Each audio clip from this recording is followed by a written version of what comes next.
Best varicose veins చికిత్సనే పొందండి. నొప్పి లేని చికిత్స కోసం సంప్రదించండి ఎబిస్ హాస్పిటల్.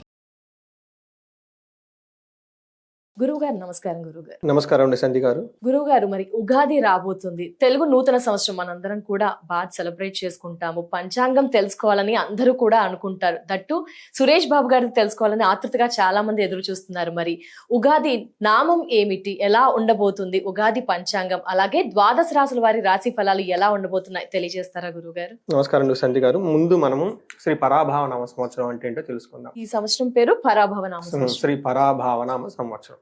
సో మీకు పరాభవం అంటే తెలుస్తూ ఉంటుంది. అవమానం, ఇన్సల్ట్ జరగటము, ఓడిపోవటం, అపజయము, ఇవన్నీ నెగటివ్ వర్డ్ అనమాట. ఇదేంటి నెగటివ్ వర్డ్ తో ఈ సంవత్సరం అంతా ఉంది అని చాలా మందికి ఒక డౌట్ వస్తుంది. దీని మీనింగ్ చాలా సింపుల్ అండి. ఎవరైతే అధర్మంగా ఉంటారో, ఓకే, ఎవరైతే లోన్ ఒకటి పెట్టుకొని పైకి నవ్వుతూ కపటంగా ఉంటారో వాళ్ళని ధర్మబద్ధంగా నడవటానికి, వాళ్ళ కపటాలన్నీ బయటకు కొట్టేసి వాళ్ళలో ఉన్న ఒక జెన్యున్ ఆథెంటిసిటీని బయటకు తీసుకొచ్చే సంవత్సరమే ఇది పరాభవం. ఎవరికి పరాభవం జరుగుతుంది? అధర్మబద్ధంగా ఉన్న వాళ్ళకి. ఎవరికి అవమానాలు జరుగుతుందంటే ఎవరైతే వేరే వాళ్ళని ఇన్సల్ట్ చేస్తూ ఉంటారో ప్రకృతి ఊరుకోదండి. నేను నా ఇష్టం వచ్చినట్టు చేసుకుంటే ప్రకృతి ఊరుకోదండి. కానీ ప్రకృతి కరెక్ట్ చేస్తుంది అనమాట అధర్మబద్ధంగా ఉన్న వాళ్ళకి. రెండోది, లోన ఏదో మోసపూరితమైన ధోరణి ఎవరికైతే ఉంటుందో వాళ్ళని కరెక్ట్ చేస్తుంది. ఎవరు చేస్తారు? నేచర్ చేస్తుంది. కాబట్టి పరాభావనామ సంవత్సరం అంటారు. వాళ్ళకి మాత్రమే అవమానం. సిన్సియర్గా ఉండి హానెస్ట్గా ఉండి చేసుకునే వాళ్ళకైతే ఏమీ ఉండదు. పెద్ద పెద్ద పొలిటికల్ పార్టీలు, నాయకత్వ లక్షణాలు ఉన్న వాళ్ళకి వాళ్ళల్లో ద్వేషపూరితమైన వాతావరణం ఉంటే బయటకు ఎక్స్పోజ్ అయిపోయేసి వాళ్ళు కింద పడిపోతారు. వాళ్ళకి అవమానం జరుగుతుంది అని గమనించుకోవాలి. గురుగారు, తులారాశి వారికి పరాభవనామ సంవత్సరం ఎలా ఉండబోతుంది గురుగారు? ఓం గం గణపతయే నమః. స్వర్ణలక్ష్మి నమస్తే అస్తు. పరబ్రహ్మ స్వరూపిణి రాజ్యం దేహి ధనం దేహి సర్వకామాంచ దేహి మే. స్వర్ణలక్ష్మి అమ్మవారి శ్రీ పరాభావనామ సంవత్సరంలో తులారాశి వారికి, మీకు, నాకు, అందరికీ అద్భుతమైన బ్రహ్మ జ్ఞానాన్ని మనకి ఇవ్వాలి. అమ్మవారు పరబ్రహ్మ స్వరూపం అంట. అమ్మవారు పరబ్రహ్మ స్వరూపం. పరబ్రహ్మం అంటే ఎవరంటే లక్ష్మీదేవి. ఆ యొక్క భావం మనకు ఫస్ట్ ఉండాలి మైండ్ లో. ఓకే, అంటే ఈ మీనింగ్ ఏంటి? కొన్నిసార్లు మనం అనుకున్న దగ్గరకు వస్తుంది, కొన్నిసార్లు దూరంగా ఉంటుంది. దగ్గరున్నా దూరంగానే హ్యాపీగా ఉండాలి. కొన్నిసార్లు అనుకున్న వెంటనే పని అవుతుంది, కొన్నిసార్లు లేట్గా అవుతుంది. బట్ ఎప్పుడున్నా మనం హ్యాపీగా ఉండాలి. ఈ 24 hours మనల్ని ప్రతి చుట్టూ ఒక శోభాయమైన వాతావరణం ఉండాలి. అది మనం చూడాలి. ఫస్ట్ పవిత్రమైన ఫీలింగ్స్ మన మైండ్ లో ఉండాలి. అంత అద్భుతంగా ఉండాలి. అది చూడగలిగే కెపాసిటీ మనకు ఉండాలి. అదే బ్రహ్మ జ్ఞానం, అదే బ్రహ్మతత్వం. Nothing else. అంటే బుక్స్ లో చాలా చెప్తారు, జనాలకు అర్థం కావాలి. ఇప్పుడు మీరు చెప్పిన భాష అయితే మాకు అర్థమైంది. సింపుల్ గా నవ్వుతూ హ్యాపీగా ఖుషీగా ఉండాలి. అందుకని అమ్మవారు ఎక్కడ ఉంటారు? నవ్వుతూ ఉండే చోట, శోభాయమానంగా ఉండే చోట, నగలు పెట్టుకుని దివ్యంగా ఉండే మీలాంటి వాళ్ళ దగ్గర, చిన్నపిల్లల దగ్గర, ఆవుల దగ్గర చూడండి ఎట్లాంటి వాళ్ళ దగ్గర ఉంటారు. ఓకే, అంతే కదా అమ్మవారు. మనకి అది లేకుండా ఉల్టా ఉంటే ఏముంటుందో మీకు తెలుసు. నవ్వుతూ ఉండాలి, చక్కగా గృహలక్ష్మి ఉండాలి, ఒక డిగ్నిటీగా అలా ఉంటే అమ్మవారు. అదే బ్రహ్మతత్వం అంటే. అది ముందు ఆ మైండ్ మనకు ఉండాలి. నెక్స్ట్ అమ్మవారు రాజ్యం దేహి. మనందరికి ఒక అధికారం, పవర్, స్టేటస్, కీర్తి, ప్రతిష్ట ఇవన్నీ కావాలి కదా. ఒక మొక్క మాట్లాడి టక్కన 100 మందిని మనం మాట వినగలగాలి. అంత ఒక వాల్యూ మన వర్డ్స్ కి, మన ప్రెజెన్స్ కి, మన బ్రాండ్ కి ఉండాలి. మన వీళ్ళు పలానా వ్యక్తి సంధ్య గారు అనగానే రావాలి, ఫీలింగ్స్ రావాలి. సురేష్ బాబు గారు నాకు ఆ ఫీలింగ్ రావాలన్నమాట. ఈ రాశిలో ఉన్న పలాని XYZ ఎవరి పేరున్నా కానీ ఓ సూపర్ అనుకోవాలి. అలా వీళ్ళందరికీ రాజ్యాధికారం రావాలి. ధనం దేహి. ఈ రాశిలో ఉన్న ప్రతి ఒక్కరికి అద్భుతమైన ధనం రావాలి. ఎంత ధనం అంటే ఇంటి నిండా ధనం ఉండాలి. ఆఫీస్కి పోతే ఆఫీస్లో ధనం ఉండాలి. వీళ్ళు బై ఛాన్స్ వేరే షాప్కి వెళ్ళారు, షాప్ మొత్తం ధనంతో నిండిపోవాల్సిందే. బ్యాంక్ అకౌంట్లు చూసుకున్నారా? అసలు ఎక్కడ వెళ్ళి జీరో బ్యాలెన్స్ లో అట్లాంటివి ఏమి ఉండకూడదు. ఫుల్ ఎక్కడ చూసినా మనీ ఉండాలి. ధనం దేహి. సర్వకామాంచ దేహిమే అంటే ఎలాంటి కార్యక్రమం, ఎలాంటి కామ్యం, ఎలాంటి కోరికలకు మనలో వచ్చిందా ఆ తక్షణం అది నెరవేరాలి. నెక్స్ట్ సెకండ్కి అది అయిపోవాలన్నమాట. అలా అమ్మవారు వీళ్ళకి అష్టైశ్వర్యాలతోటి, భోగాలతోటి, భాగ్యాలతోటి ఫుల్ నింపేసి వీళ్ళ చుట్టూ ఉండాలని చెప్పేసి మనం కోరుకున్నాం. తులారాశి వాళ్ళకి మనం ఇందులో ఉన్న నక్షత్రాలు చిత్త 3-4 పాదాలు, స్వాతి 1, 2, 3, 4 పాదాలు, విశాఖ 1, 2, 3 పాదాలంతా ఇందులో ఉంటారు. పేరు బలం కనుక చూసుకుంటే చాలా బాగా పాపులర్ అయిన పేరులు మొత్తం ఇందులోనే ఉంటాయండి. తులారాశిలోనే ఉంటారు. రా అక్షరం రాముడు. ఓకే, తర్వాత రుక్మిణి, తాతి తూతే చాలా మాటలన్నీ ఇందులోనే ఉంటాయండి. రారి రూరే తాతి తూతే అన్న పేర్లు అంతా కూడా ఇందులోనే ఉంటారు. తులారాశిలో ఉంటారు. వీళ్ళకి ఆదాయము, వ్యయము, రాజ్యభూజ్యం, అవమానం చూద్దాం. వీళ్ళకి ఆదాయము 5, వ్యయం 14 ఉంది. Oh my God. అయితే ఇందులో ఒక ట్రిక్ ఉందండి.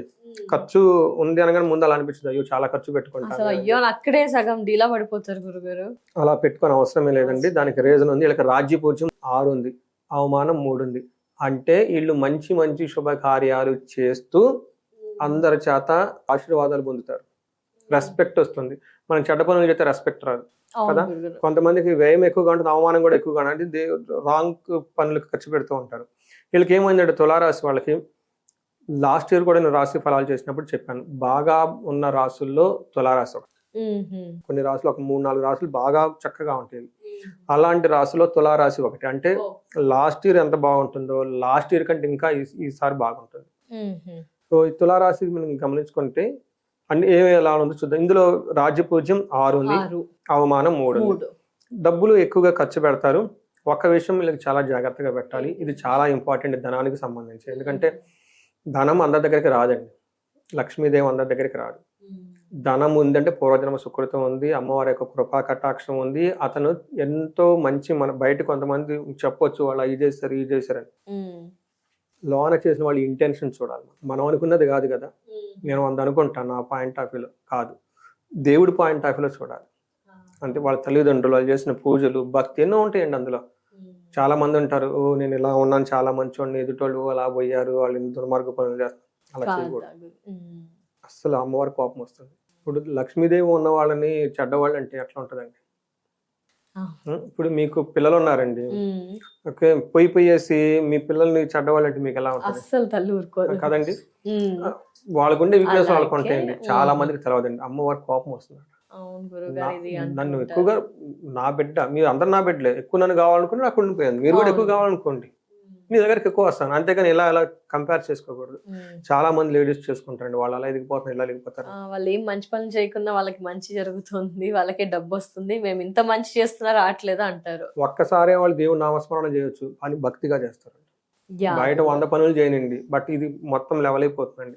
అలానే పూర్వజన్మ సుకృతం వస్తుంటాయి, తల్లిదండ్రుల కర్మ చాలా ఉంటాయండి అందులో. అందుకని లక్ష్మీదేవి అందరి దగ్గర ఉండదండి. ఆ కటాక్షం, ఆ యోగం సంపాదించుకున్న వాళ్ళ దగ్గరే ఉంటుంది. బయటకు వాళ్ళకి కనపడవచ్చు కానీ బయటకు కనిపించేది కాదు, లోన వాళ్ళ మనసులో వాళ్ళు ఎక్కడుందో మనకు తెలియదు కదండి. కానీ ఇవన్నీ మన జ్యోతిష్ శాస్త్రం చక్కగా చూడొచ్చు అండి. వీళ్ళకి ఒక విషయం చెప్పాలండి, 14 వ్యయం ఉంది. ఎలా ఉంటే ఈ 14 వ్యయము 140 ఆదాయంగా కూడా మార్చుకోవచ్చు.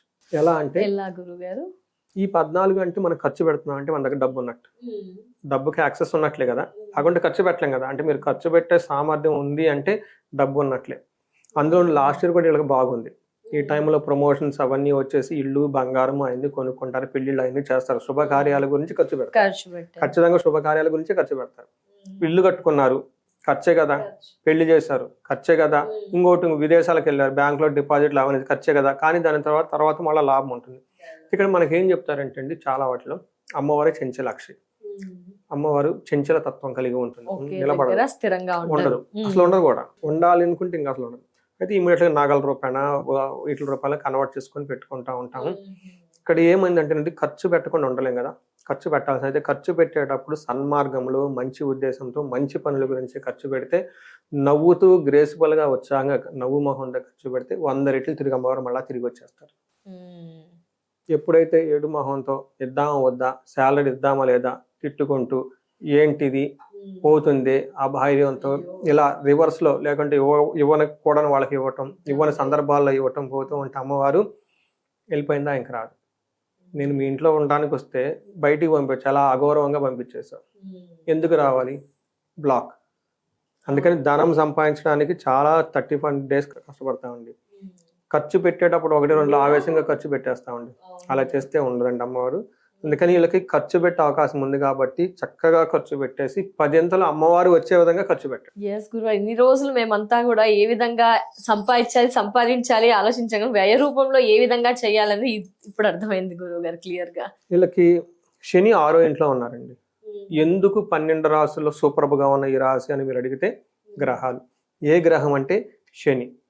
శని అందరికీ ఇబ్బందులు పెడతారు, కానీ శని వీళ్ళకి అదృష్టాన్ని ఇస్తున్నారు. ఏ విధంగా గురుగారు? వీళ్ళకి ధనధాన్యాభివృద్ధి, ధనము ధాన్యం వృద్ధి చెందుతుంది. బంధు సంతోష వర్ధనం, బంధువులతోటి సంతోషంగా వృద్ధి చెందుతూ ఉంటారు.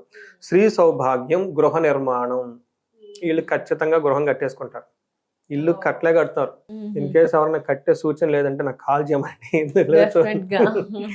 ఛాలెంజ్ చేయాలి కదండి. అదే గురువు గారు చూడండి, బాగున్న వాళ్ళు ఇల్లు కట్టుకోక, బాగలేని కొన్ని అసలు వాళ్ళు కట్టుకోక ఇంకెలా అండి ఇండియా ఎలా బాగుపడుతుంది? వాళ్ళకంటే రీజన్లు ఏదో గ్రహాలు బాగలేవని చెప్తాం. గ్రహాలు బాగున్నప్పుడు వీళ్ళు ఎందుకు కట్టలేదు? ఒక రీజన్ ఉండాలి కదా. అందుకని ఖచ్చితంగా కడతారండి. వీళ్ళ తల్లిదండ్రుల నుంచి సపోర్ట్ వస్తుంది, అన్నదమ్ముల నుంచి సపోర్ట్ వస్తుంది. స్త్రీ సౌఖ్యం, లేడీస్ అంటే వైఫ్ వాళ్ళ పిల్లలు వాళ్ళు ఉంటే వాళ్ళ నుంచి మంచి సపోర్ట్ వస్తుంది. ఒక మంచి టైంలో వీళ్ళు ఉన్నారని గమనించవచ్చు. తర్వాత 9వ స్థానంలో గురువు ఉన్నాడండి. గురువు 9వ స్థానంలో అంటే మహాభాగ్య యోగం అంటారు. వీళ్ళకి అగైన్ గృహలాభం. ఇందాక శని వల్ల గృహలాభం ఉంది, ఇప్పుడు గృహలాభం ఉంది. ఫ్లోర్ల మీద ఫ్లోర్లు ఖర్చు కాకుండా ఎలా ఉంటదండి? అసలు గురుడు శని అందరి గ్రహాలు చక్కగా ఉన్నాయి, అందరికి మంచి హెల్ప్ అవుతుంది. అయితే వీళ్ళకి గురువు 10వ స్థానంలో వెళ్ళటంతో కొన్ని విషయాల్లో పర్టికులర్ గా ఏం చెప్తారంటే వృధాగా తిరిగే అవకాశం ఎక్కువగా, వృధా సంచారం, అనవసరంగా తిరగటం ఎక్కువగా ఉంటుంది. ధన ధాన్యాల్లో అంతకు ముందునంత ఎక్కువగా ఉండదు, కొంచెం జాగ్రత్తగా ఉండాలి. ఈ టైంలో బంధువులతో వాళ్ళతో గొడవలు వచ్చే అవకాశం ఎక్కువగా ఉంటుంది. కానీ ఎడ్యుకేషన్ లో బాగుంటుంది, ధనం విషయంలో బాగుంటుంది, అన్ని విషయంలో బాగుంటుంది. వీళ్ళకి 5వ స్థానంలో రాహు ఉన్నాడు. అంటే రాహు 5వ స్థానంలో ఉండటంతో పుత్ర వైర్యం, కాలతిక్రమణ భోజనం అంటారంటే టయానికి భోజనం చేయకుండా పుత్రులతో వాళ్ళతో గొడవ వచ్చే అవకాశం ఎక్కువగా ఉంటుంది. సో వీళ్ళకి ఇంతకుముందు ఉన్నంత గొడవ,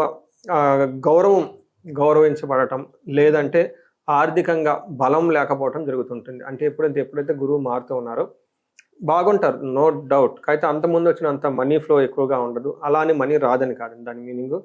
ఓవరాల్గా కనుక చూసుకుంటే మంచి స్ట్రాంగ్గా ఉన్నాయి. 3 గ్రహాలు వీళ్ళకి బాగా అనుకూలంగా ఉన్నాయని గమనించుకోవాలి. ఓవరాల్గా చాలా బాగున్న రాశులు ఇది ఒక రాశి అండి. కేతు 11వ స్థానంలో ఉంటే ట్రావెల్స్ ఎక్కువ చేస్తారు, ఫారిన్ ఎక్కువగా కనెక్షన్స్ అవుతూ ఉంటుంది.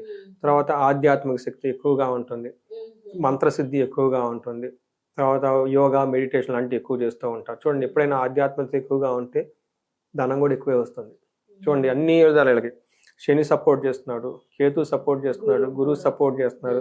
సపోర్ట్ చేయండి ఏమీ లేదండి. మరి గ్రహాల స్థానాలు అయితే చెప్పారు అద్భుతంగా ఉన్నాయని, మరి నక్షత్రాలు ఏ విధంగా సపోర్ట్ చేస్తున్నాయి గురువు గారు? నక్షత్రాలు చూసుకున్నాం అనుకోండి, వెరీ గుడ్ క్వశ్చన్ అండి. చాలా తక్కువ మంది చెప్తూ ఉంటారు నక్షత్రాలు, చాలా టైం పడుతుంది కదండి. చిత్తా నక్షత్రం వాళ్ళకి సంపదలు వస్తాయి, రాజ సమాన సౌఖ్యం ఉంటుంది, ధనలాభం ఉంటుంది, సుఖం ఉంటుంది, హెల్తీగా ఉంటారు. స్వాతి నక్షత్రం వాళ్ళకి సంపదలు ఉంటుంది, ధనలాభము, రాజ సమాన సౌఖ్యము, అన్ని విధాలుగా బాగుంటుంది. అక్టోబర్ 1 వరకు ఈ స్వాతి నక్షత్రం వాళ్ళకి అనుకున్న పనులు, డ్రీమ్ ప్రాజెక్ట్స్ ఏమైనా ఉంటే అవి ఆగిపోయే అవకాశం ఎక్కువ ఉంటుందని గమనించుకోవాలి.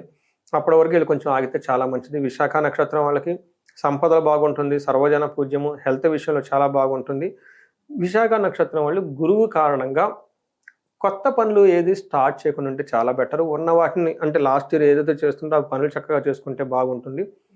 ఎందుకంటే కొత్త పనులు ఏమైనా కనుక చేస్తే డ్రీమ్ ప్రాజెక్ట్స్ అంటే డ్రీమ్ రియలైజ్ అవ్వాలి కదా, అవి రియలైజ్ అవ్వవు, ఆగిపోయే అవకాశం ఎక్కువగా ఉంది. మరి ఇంత బాగుంది కదా, పరిహారాలు ఏమైనా ఉంటాయా గురువు గారు? చేసుకోవాల్సిందే అంటారా? చేసుకుంటే ఇంకా ఏంటి బెస్ట్? అందరూ బాగున్న వాళ్ళకి పరిహారాలు అవసరం లేదు, చక్కగా స్మూత్ గా హ్యాపీగా వెళ్ళిపోవాలి.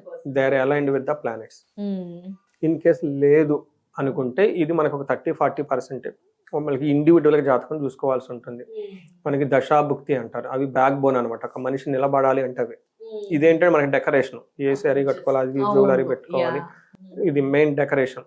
బట్ అది ఇంపార్టెంట్ కదా, ఎన్ను ముక్కలు బ్యాక్ బోన్ అంటారు చూడండి. Loan skeleton is important. ఆ స్కెల్టన్ వచ్చినప్పుడు వాళ్ళు ఇండివిజువల్ జాతకం చూసుకుంటూ ఉండాలి.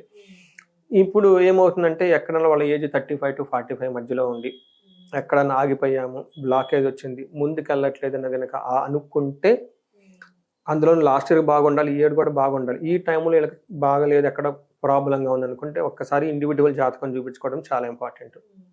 అక్కడ శాపాలను ఉంటాయి, పితృశాపం, మాతృశాపం, బ్రహ్మశాపం, గురుశాపం, ఈ 8, 9, 12 ఉంటాయి. అవన్నీ ఫుల్ స్కాన్ చేయాలి, హారోస్కోప్ అంతా ఏ రేంజ్ లో ఉన్నాయి, 3 star, 2 star, 4 star, 5 star, 1 star. నా యొక్క స్పెషాలిటీ అదే. నేను సాఫ్ట్వేర్లో చేసి వచ్చాను కాబట్టి అడ్వాన్స్ సాఫ్ట్వేర్లు అన్ని పెట్టేసి ఇలానే ఇచ్చేస్తాను. చూసిన వాళ్ళకి చాలా క్లీన్గా ఉంటుంది. నాకు ఎన్నున్నాయో చెప్పాలి, ఇన్ని ఉంటాయని చాలా మందికి తెలియదు.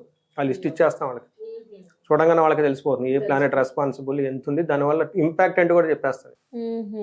పితృదోషమే ఉంది, ఇంపాక్ట్ ఏంటి, బాస్తో వీళ్ళకి గొడవ, ఈయన ఎప్పుడు బాస్ కాడు, అధికారం రాదు. మాతృశాపం ఉంటుంది, వాళ్ళ పుట్టిన పిల్లలకో వీళ్ళకో గొడవ, స్త్రీమూర్తులతో గొడవ ఉంటుంది, బ్రహ్మశాపం ఉంటుంది. బ్రహ్మశాపం ఉంటే ఈయన తెగ చదువుకొని ఉంటాడు, పిహెచ్డీలు, గోల్డ్ మెడలిస్ట్, కానీ జాబ్ సెటిల్ అవ్వదు. ఎందుకంటే బ్రహ్మశాపం. బ్రహ్మ ఏంటంటే నీకు సంపాదించుకునే జ్ఞానం నీకు ఉపయోగపడదు. గురు చండాల యోగం, గురు శాపం ఉంటుంది, ధనం రాదు, మంచి పొజిషన్ చేస్తాడు, అధికారం ఉండదు, ఉండటానికి ఉంటాడు ఒక పొజిషన్ లో, ఆయన రబ్బర్ స్టాంప్ వేయడానికే పనికొస్తాడు, ఏం మేనేజ్ చేయలేరు. చాలా మంది ఉంటారు మనం చూసిన కదా డమ్మీ మేనేజర్లు, ఎవరికి అలంకారానికి ఉంటారు, వాళ్ళు ఏం చేయలేరు. అది ఎందుకంటే గురు శాపం. ఇలా స్త్రీ శాపం, పక్కన లేడీస్ తో కొలీగ్స్ వాళ్ళ ఇల్లు కొంతమంది అనవసరమైన ఆబ్లిగేషన్స్ జాబులు పోయిన వాళ్ళు ఉంటారు, స్త్రీ శాపం ఉంటుంది. చూడండి పోయి అంత చదువుకొని వృధాగా అక్కడ పడిపోతాడు అనమాట. గ్రహ దోషాలు ఉంటాయి, ఏ గ్రహం ఉచ్చ స్థానం నీచ స్థానం అవి చూసుకొని ఏదైనా గ్రహం వీక్ గా ఉంటే ఆ గ్రహాన్ని స్ట్రెంత్ చేసుకొని మన లక్కీ స్టోన్స్ ఇవన్నీ పెట్టుకొని కొన్ని క్షేత్రాలు అవన్నీ చేసుకుని పీరియాడికల్ గా చేసుకుంటూ ఉంటే ఇవి తెలుసుకోవటం ఫస్ట్ రెమెడీ. ధన్యవాదాలు గురుగారు. తులారాశి వారి రాశి వివరణ చాలా క్లుప్తంగా వివరించినందుకు నమస్కారం. ధన్యవాదాలు.